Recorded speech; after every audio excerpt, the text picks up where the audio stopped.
بلکہ اللہ کے رسول نے اور اللہ بزرگ برتر نے کہا ہے کہ استغفار کرو، استغفار کرو، کم از کم 1200 مرتبہ روز استغفار ہو، کم از کم، یہ مجربات میں سے ہے، اور زیادہ سے زیادہ 12,000 یومیہ استغفر اللہ، یہ بھی کافی ہے۔ استغفر اللہ ربی، ترمذی میں اوزائی نے کہا ہے، یہ بھی کافی ہے۔ استغفر اللہ العظیم، یہ بھی کافی ہے۔ بخاری کہتے ہیں استغفر اللہ واتوب الیہ، استغفر اللہ واتوب، استغفر اللہ الذی لا الہ الا هو الحی القیوم واتوب الیہ، استغفر اللہ العظیم الذی لا الہ الا هو الحی القیوم واتوب الیہ۔ جس نے 3 دفعہ یہ پڑھا غفر له ذنوبه وان كانت كزبد البحر، سمندر کے جھاگ کے برابر گناہ معاف۔ غفر له ذنوبه وان كانت كأوراق الشجر، درختوں کے پتوں کے برابر کیوں نہ۔ غفر له ذنوبه وان كانت كأيام الدنيا، دنیا کے دنوں کے برابر۔ وغفر له ذنوبه وان كانت كرمل عالج، جیسے ریت کا تودا، دشگو ڈھیرے غر، ریت میں کتنے دانے ہو گئے، اتنے گناہ ہیں، لیکن استغفار آپ نے کہا استغفر اللہ العظیم الذی لا الہ الا هو الحی القیوم واتوب الیہ، استغفر اللہ العظیم الذی لا الہ الا هو الحی القیوم واتوب۔ آپ نے دنیاوی مسائل کا حل استغفار بیان کیا ہے، دنیاوی نہیں، دینی اور دنیا دونوں کے مسائل ہیں۔ سورۃ انفال میں اللہ نے فرمایا ہے کہ استغفار سے عذاب رکتا ہے۔ سورۃ ہود میں فرمایا ہے کہ طاقت تمہاری بڑھ جائے گی، استغفار کرتے رہو۔ سورہ نوح میں فرمایا انہ کان غفارا، استغفار سے اللہ گناہ بخشتے ہیں۔ یرسل السماء علیکم مدرارا، باران رحمت موسلادھار برسے گا۔ وَيُمْدِدْكُمْ بِأَمْوَالٍ وَبَنِينَ، مدد کر دے گا تمہاری مال اور بیٹے دے گا۔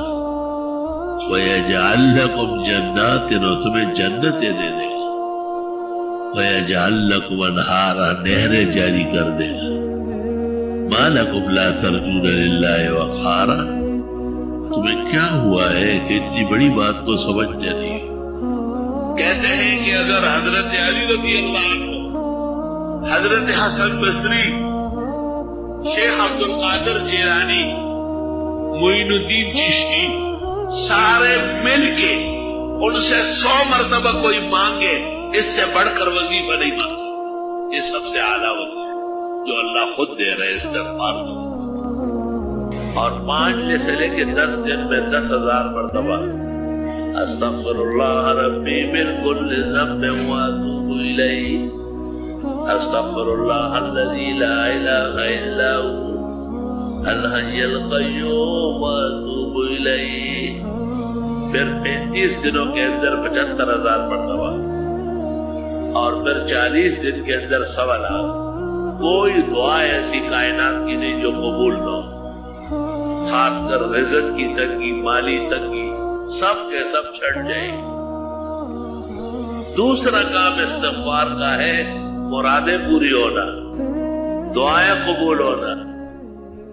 استغفار کی کثرت کرو، نہ پیر کی ضرورت، نہ مرید کی ضرورت، نہ زیادہ چلے کاٹنے کی ضرورت، نہ مشق اٹھتے بیٹھتے۔ استغفر اللہ الذی لا الہ الا هو الحی القیوم واتوب الیہ، استغفر اللہ ربی من کل ذنب واتوب الیہ، اللہم انت ربی لا الہ الا انت خلقتنی وانا عبدک وانا علی عہدک ووعدک ما استطعت، اعوذ بک من شر ما صنعت، ابوء لک بذنبی وابوء لک باسمی فاغفر لی فإنه لا يغفر الذنوب إلا أنت سيد الاستغفار۔ کچھ نہیں پڑھتے والا کنڈ سویا یا صحب ہویا، استغفر اللہ ربی استغفر اللہ ربی استغفر اللہ ربی۔ وقت تقسیم کرو، 10 منٹ استغفار پڑھو، 10 منٹ آیت کریمہ پڑھو۔ استغفار بلائیں ٹلا دے گا، مرادیں دلوا دے گا، اور آیت کریمہ دشمنوں کو اور ان کے سازشوں کو ٹھنڈا کر دے گا۔ میں نے تمہیں وہ خزانے دیے جو اس زمانے میں کہیں نہیں ملے، کاش کہ تم میں قدر و احترام۔ پوری زندگی ایسے شرک کی، دین و دنیا اللہ آسان فرمائے، زبان استغفار سے توجہ، دل استغفار سے معمور رہو، تو تعجب زماں پھڑے روح کو مگا اور مام دلے بدے باہر کے دوہا۔ استغفار بہت زیادہ ہے۔ استغفار کی کثرت سے من جملہ فوائد کے 4 بڑے فائدے۔ ایک، گناہ معاف ہو، ہر طرح کا گناہ استغفار سے معاف، ہر قسم کا جسے گناہ کہتے ہیں وہ استغفار سے دھل جائے۔ استغفار کی کثرت ضروری ہے، قلت سے نہیں ہوئی، ہر نماز کے ساتھ کم از کم 100 بار۔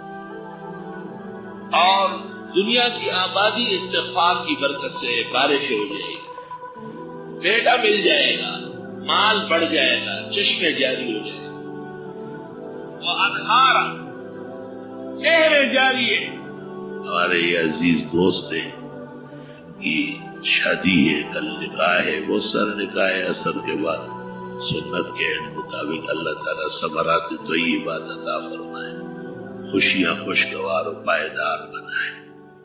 بہت سارے بزرگ دوست بیویاں گھروں میں، اسپتالوں میں زیر علاج ہیں، اللہ تعالیٰ ان کو صحت کامل شفا عاجلہ۔ جامع المعقول والمنقول شیخ الکل فی الکل حضرت مولانا حمداللہ صاحب شفاہم اللہ بیمار ہے، صاحب فراش ہے، اللہ تعالیٰ انہیں کامل و اکمل صحت دے، شفا دے، تندرستی دے، سلامتی دے۔ مجھ عاجز اور فقیر کے لیے بھی دعاؤں کی ضرورت ہے، اور چلتا ہے کام، شکر الحمدللہ، اللہ کا لاکھ لاکھ شکر و کرم، احسان اور مہربانی۔ لیکن بہرحال دعائیں آپ کی اکثیر ہیں، اور یہاں آواز سننے آتے ہیں، دینی احترام رکھتے ہیں، عقیدت رکھتے ہیں، اس سے بہت ہی زیادہ اثر پیدا ہوگا جب آپ دعا کریں گے اور آپ صحت شفا کے لیے اللہ سے گزارش کریں گے تو انشاءاللہ تعالی۔ میں نے دیکھا ہے، ایک دفعہ چند طلباء بیٹھے تھے، میں نے پوچھا کیا کر رہے؟ کہ آپ کے لیے دعا کر رہے۔ یقین کر لو اس وقت سے میری طبیعت تبدیل ہو گئی اور صحت کا کرن نظر آ گیا۔ تو دعائیں تو بہت ضروری ہے، اور ہم تو دعاؤں کے محتاج ہیں، اور دعاؤں پر ہمارا ایمان ہے کہ آسمان و زمین کا نظام دعاؤں سے قائم ہے، اور جب یہ دعائیں رہے گی، بخاری شریف میں ہے کہ آپ جب کسی کے لیے دعا کرتے ہیں، اگر وہ بندہ قبر میں زمین میں ہے اس کو پہنچے گی، اور اگر اس کی روح علیین میں ہے وہاں پہنچے گی۔ آپ تو اتنی چھوٹی سی بات سمجھتے ہیں، اور فرماتے اصابت کل عبد للہ صالح فی الارض والسماء۔ ملا علی قاری شرح شفا میں لکھتے وفی الارض اجساد وفی السماء ارواح فہم فرشیون بالاجساد وعرشیون بالارواح۔ اللہ تعالی ہمارے فرش اور عرش منور و معطر فرمائے، ہمارے آل و اولاد نیک صالح بنائے۔ محمد شاہ، ان کی بہن اہل خانہ احسن و حسنہ، بہنوئی سارے متعلقین، جامعہ کے اساتذہ مدرسین، ناظم اعلیٰ، خادمین، ناظمین، جامعہ کے معاونین، حق سبحانہ و تعالی یہاں کے تبلیغی دوست بھائی، تمام عالم کے علماء، اولیاء، صلحاء، پورے عالم میں توحید و سنت کی آواز اور روشنی آگے بڑھانے والے اللہ ہر جگہ سرخرو فرمائے۔ اللہ تعالی ہمیں عبادات، طاعات، انفاق فی سبیل اللہ، اللہ کے دین پر خرچ کرنے کی توفیق اور ملاقات نصیب فرمائے۔ مال اور نفس و شیطان کے مار سے، فتنے سے اللہ ہمیں، دوستوں کو، ہمیں اور اہل دین کو، ہمیں اور اہل خیر کو ہمیشہ حفاظت عطا فرمائے۔ اللہ تعالی عاقبت بالخیر فرمائے۔ وصلی اللہ تعالی علی خیر خلقی محمد وآلہ واصحابہ اجمعین۔